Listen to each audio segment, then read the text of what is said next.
మీరు ఒకవేళ business owner లేదా సేల్స్ పర్సన్ అయి ఉండి మీ యొక్క స్కిల్స్‌ని ఇంప్రూవ్ చేసుకోవాలి అంటే, మీరు ఒక చిన్న ఎక్సర్సైజ్ చేయండి. మీకు తెలిసి ఆల్రెడీ ఒక హై టికెట్ సేల్స్ వస్తువు ఏదన్నా మీరు కస్టమర్‌గా వెళ్లి కొన్నప్పుడు, బాగా గుర్తుండిపోయిన సేల్స్ ఏంటి? బాగా మీరు కన్విన్స్ అయ్యి బాగా గుర్తుంచుకున్న సేల్స్ ఏంటి? మిమ్మల్ని బాగా ఇన్‌ఫ్లూయెన్స్ చేసిన సేల్స్ పర్సన్ ఎవరు? వాళ్ళు ఏం మాట్లాడారు? వాళ్ళు ఎలా చేస్తే అది నచ్చింది? వాళ్ళ క్యారెక్టరిస్టిక్స్ ఏంటివి? అవంతా లిస్ట్ చేయండి.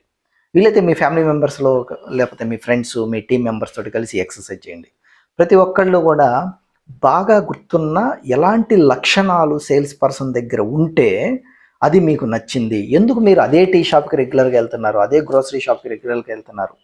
అదే రెస్టారెంట్‌కి రెగ్యులర్‌గా ఎళ్తున్నారు? ఆ రీజన్స్ అన్నీ లిస్ట్ చేయండి. ఆ లక్షణాలు ఒక సెల్లర్‌గా మీలో ఉన్నాయా? క్రాస్ చెక్ చేసుకోండి.